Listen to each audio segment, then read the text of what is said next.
Well, Chairman, thank you, Lord Provost, Minister, ladies and gentlemen. Yes, it's a great pleasure to be here. Maybe I should apologise, first of all, because I do come from south of the border. I hope that is all right in Aberdeen to do so. And I've just been thinking that maybe I better also say that I have some Scottish connections. My great-aunt came from Glasgow. My great-aunt lived for a very long time. She was a very, very elderly lady when she died, and she had the largest bottom that I've ever seen. I propose to replicate one of those two characteristics. I'll leave you to guess which one. But having heard from the politicians, having heard from the investors, I'll make a few remarks, if I may, from an industry perspective. Energy UK is an organisation that was brought together relatively recently from a number of other representative groups from the energy industry. The reason for bringing the groups together was to provide one forum where all participants could discuss the issues, whether they were large, whether they were small, whether they were only generators, only suppliers, or a combination.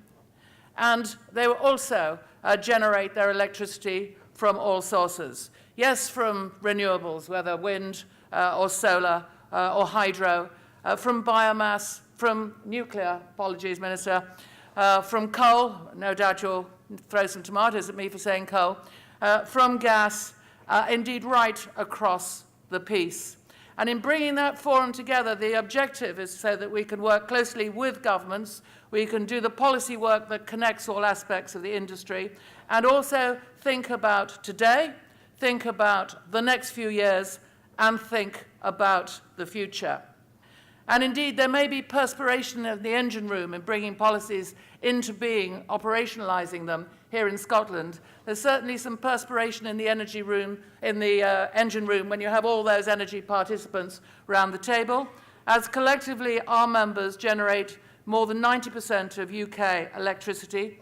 They provide heat and light to 26 million UK homes. That is a broad group of people. Now, I have a few statistics with me which I'm going to give, and then I will, if I may, spend some time on some of what we see to be the critical issues. And the energy industry, as we all know, is a large and consistent contributor to the economies. In the UK, looking at the Ernst & Young statistics, which were produced in Power in the UK recently, there's £102 billion of economic value flows from the energy industry annually into the UK economy. The jobs provided are something in the order of now more than 650,000. The supply chain and the supply chain build-up is greater than any other industry. And then we've got a lot of good news about apprentices as well. Taking the actual direct investment alone for the last year for which we have figures, it was equivalent to building 20 Olympic stadiums in the year. 20 Olympic stadiums perhaps gives a visual impact of what £11 billion looks like. The infrastructure anticipation between now and 2020 across the UK, about half of that is provided by the energy industry, and it pays its taxes.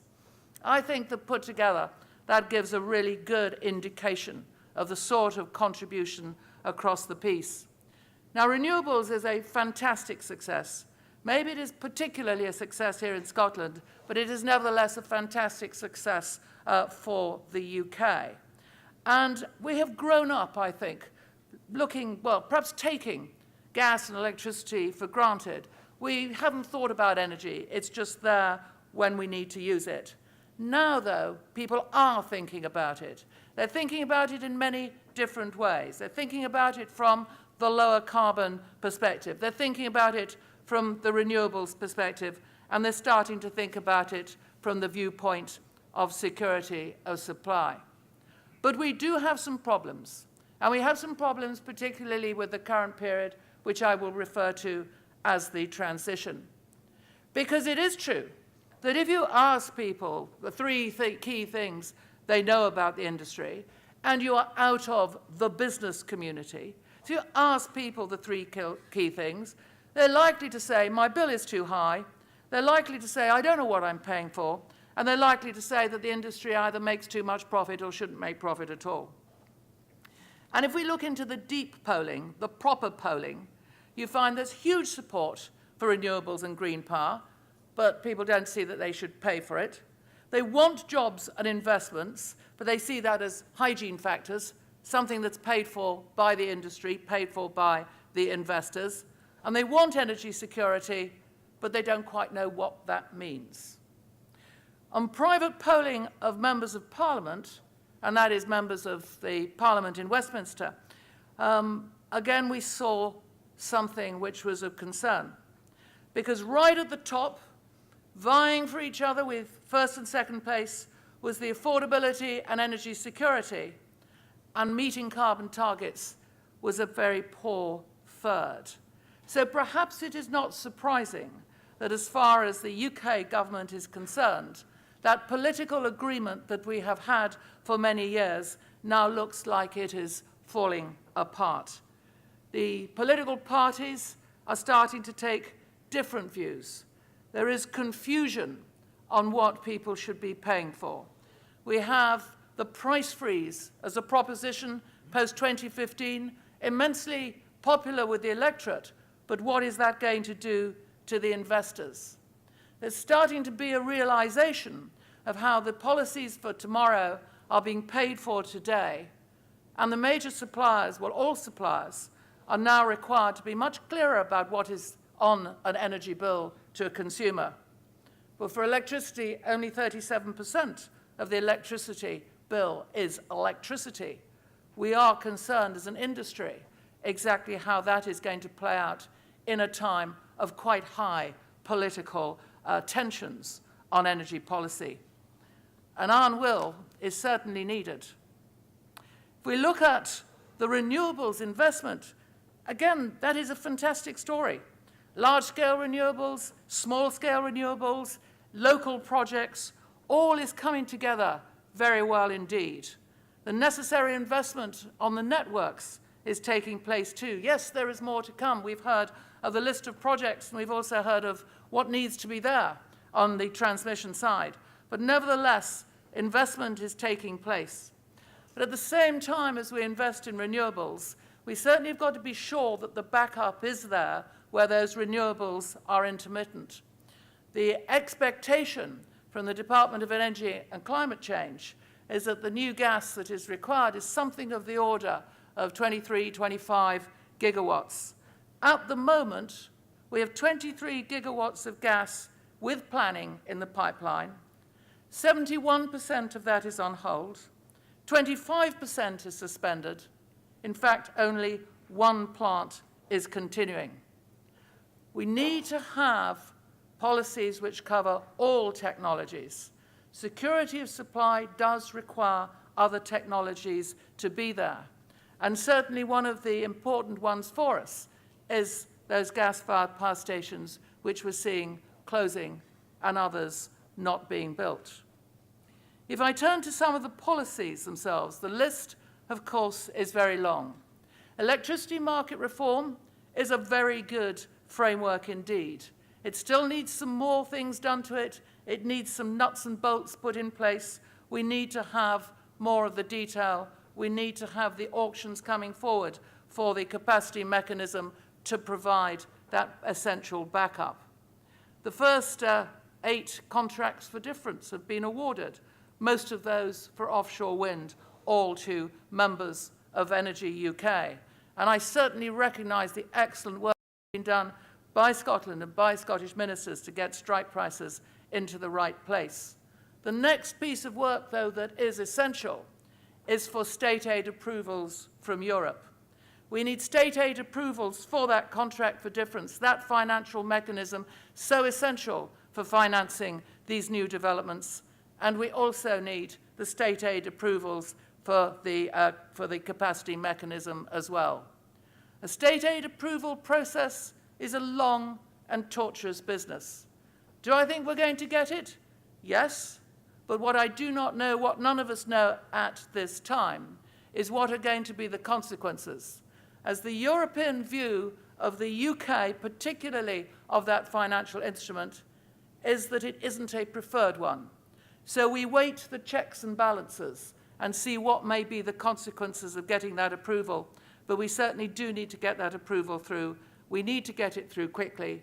And yes, to mention nuclear again, we need to get a separate approval to build new nuclear power stations as well.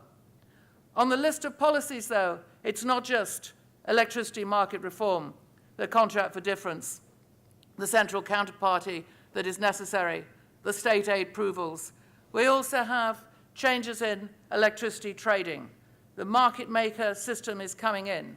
We have on the retail side dramatically enhanced switching requirements, rules, principles, and enforcement changes, and some of the obligations programs placed on all suppliers in order to, for example, insulate people's homes.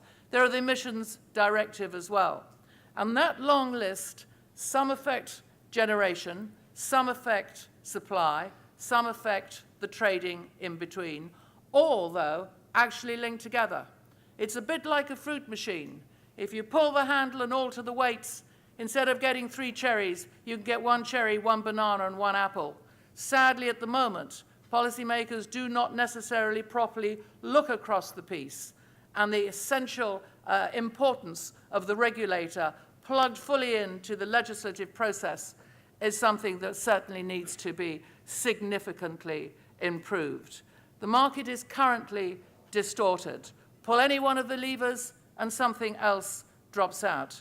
And right now, there is a competition referral pending as well, not of a supplier, not of a vertically integrated company, not of all of the vertically integrated companies, but of the market. The competition referral proposition is of the entire market, of the entire electricity market, and also on the supply of gas. This is going to be critical. This is being looked at from an investor perspective. It will take approximately 2 years. Right now, we're assuming that referral decision will be in a month or two's time. The outcome of such a referral is 18 months to 2 years off. So this is a complicated world in which we're trying to operate. And whilst I recognize only too well the determination of many, the importance of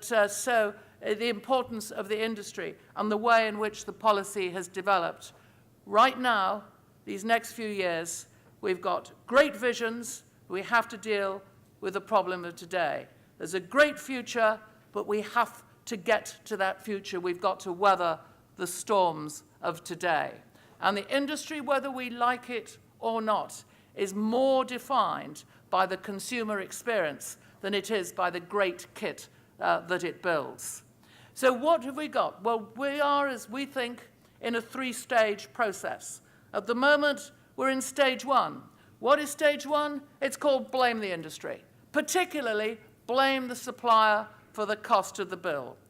Do I think that? Do I blame those who do it?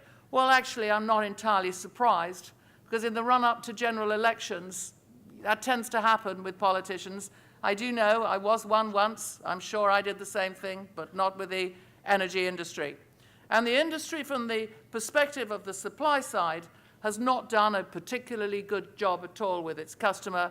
It's done a lot of failings, and although it is changing and changing fast, nevertheless, the problems still run along.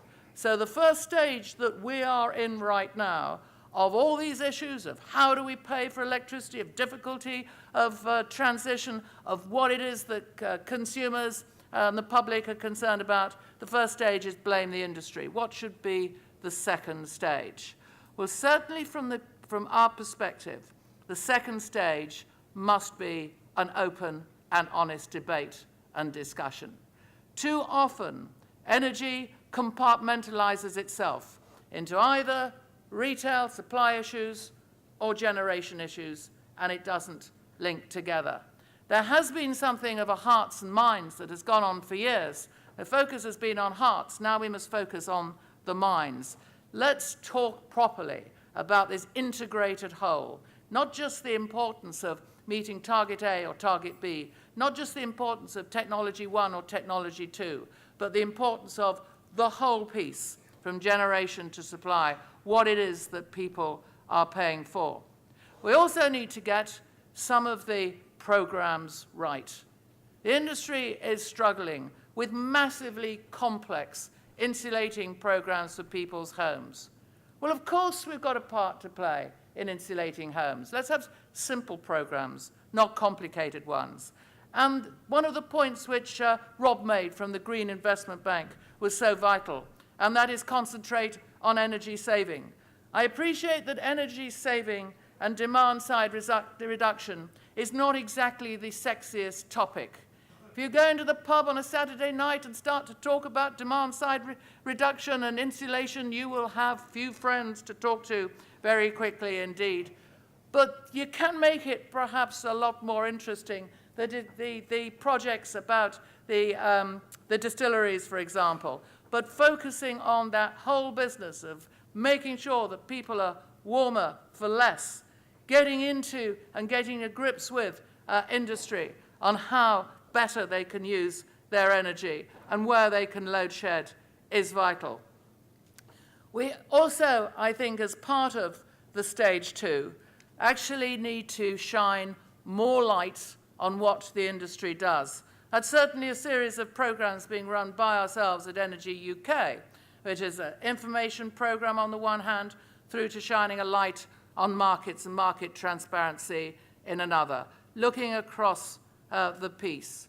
Still on stage 2, well, investment in R&D, getting the carbon capture and storage actually away out of the laboratory and into being is vital. Some of those other techniques, focusing on the R&D, getting that up and way, that has to be an aspect where the industry and policymakers must focus. And perhaps as part of this as well, a decision to protect better the more vulnerable parts of the community from increases that inevitably flow through, either because of what is happening to the wholesale market prices or because of the various policy and programs that are coming along. And stage 3, well, I think stage 3 of the discussion, the debate, the open and honest debate that we have to have is really getting back into what was originally, and maybe still is, referred to as the trilemma. The trilemma, how do we actually meet the decarbonization requirements and carry on down that essential low-carbon path and ensure security of supply and all as affordable as possible? Known as the trilemma because it is very difficult from an industry perspective to see how all three can be done at the same time. If on the one hand we have not just customers, but also the politicians saying the bill is too high, i.e. focus on affordability, how can we as an industry then do the other two of security of supply and indeed that decarbonization path? I come back to the open and honest debate that is required, whether it is about jobs, whether it is about the contribution of the industry to the economy, whether it is about backup required for renewables, whether it is about the need to alter the distribution networks, whether it is about the makeup of the bill, that broad transparency, that broad discussion, that honest debate has to take place if we are going to get across these next few years, if we are going to manage the transition to get to the fantastic vision and the future. This is the transition period where we believe more attention needs to be paid. Political agreement is no longer there, and the new trilemma is who pays how much and for what, and that's where the discussion needs to lie. Thank you.